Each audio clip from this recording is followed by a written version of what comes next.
বিয়ের ৩ বছর পরে আমাদের ডিভোর্স হয়ে যায়। ডিভোর্স হওয়ার কারণ ছিল আমি কোনোদিন মা হতে পারবো না। অবশ্য সমস্যাটা আমার ছিল না, সমস্যাটা ছিল আমার হাজব্যান্ডের। তবুও দোষটা আমার ঘাড়েই পড়েছিল। আমার হাজব্যান্ড কখনো ডাক্তারের কাছে যেতে চাইতো না। একদিন জোর করে তাকে ডাক্তারের কাছে নিয়ে গেলাম। ডাক্তার বলল আমি কখনো মা হতে পারবো না। আবার হাজব্যান্ড চেম্বার থেকে বের হয়ে এসে আমাকে বলল তোমার জন্য একটা কঠিন কথা বলবো, তুমি শোনার জন্য প্রস্তুত হও। আমি বললাম যে কোনো কঠিন কথা শোনার জন্য আমি প্রস্তুত আছি, তুমি বলতে পারো। পরে আমার হাজব্যান্ড বলল তোমার কোনো দিন বাচ্চা হবে না, যেহেতু তোমার সাথে থাকা বা সংসার করা আমার পক্ষে সম্ভব নয়। তুমি একটু চিন্তা করে দেখো, আমার মা যদি এই কথা শোনে তাহলে কি তোমার সাথে আমাকে থাকতে দিবে? তোমাকে কখনো মেনে নিবে? কখনোই মেনে নিবে না। হাজব্যান্ডের মুখে এমন কঠিন কথা শুনে আমি স্তব্ধ হয়ে গেলাম। অনেক কষ্ট হচ্ছিল, কোথায় যাব, কি করব, এই সব নিয়ে চিন্তা করছিলাম। অথচ কত স্বপ্ন, কত আশা নিয়ে শ্বশুর বাড়িতে এসেছিলাম। ৩ বছরের সংসারটাকে অনেকটাই গুছিয়ে নিয়েছিলাম, সবাইকে আপন করেও নিয়েছিলাম।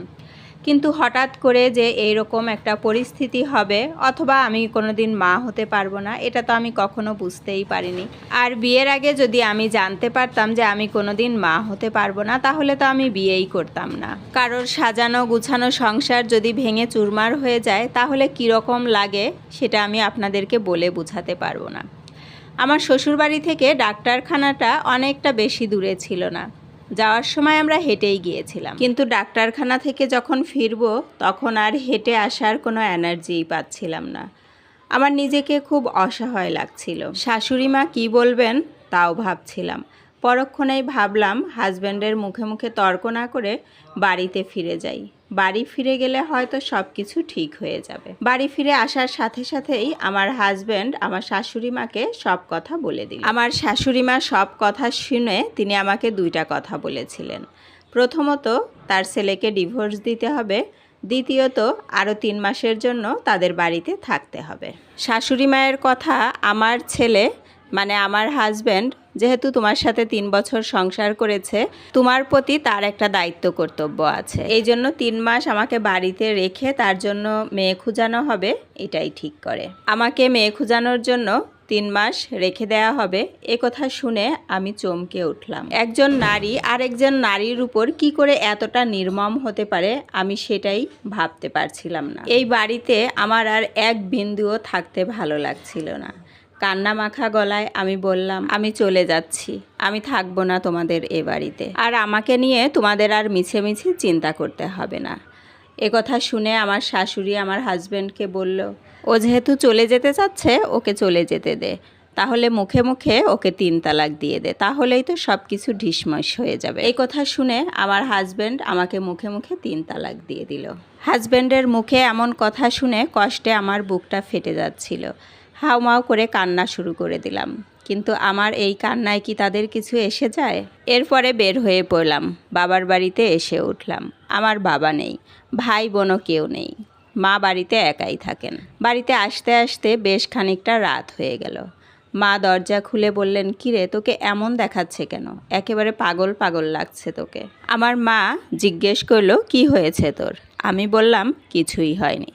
ভিতরে ঢোকার পর মা আবারও জিজ্ঞেস করলো কি হয়েছে তোর? আমি আমার মাকে বললাম মা আমি চিরতরে তোমার কাছে চলে এসেছি, আমি আর কোনোদিন শ্বশুরবাড়িতে ফিরে যাব না। আমি কোনোদিন মা হতে পারবো না বলে তোমার জামাই আমাকে ডিভোর্স দিয়ে দিয়েছে। আমার মা আমাকে জড়িয়ে ধরে অনেক কান্নাকাটি করলো। মায়ের বাড়িতে 7 দিন কেটে গেল। 8 দিনের মাথায় খবর পেলাম আমার হাজব্যান্ড আরেকটা বিয়ে করে নিয়ে এসেছে। কষ্টে দুঃখে বুকটা ফেটে যাচ্ছিল। এভাবেই মায়ের বাড়িতে 7 মাস কেটে গেল।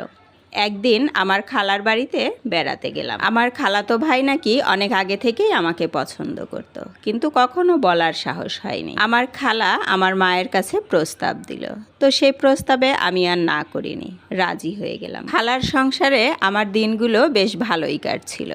আমার খালা আমাকে সবসময় সাহস দেয়, বলে সন্তান দেয়ার মালিক আল্লাহ, যখন দেয়ার সময় হবে তখন তিনিই দিবেন, এটা নিয়ে কখনো চিন্তা করবে না।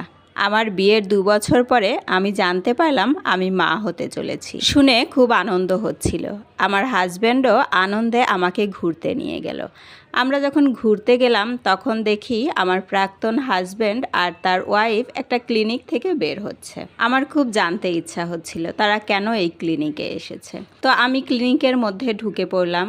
ঢুকে খোঁজ নিয়ে জানতে পারলাম যে তার এই ওয়াইফেরও বাচ্চা হচ্ছে না।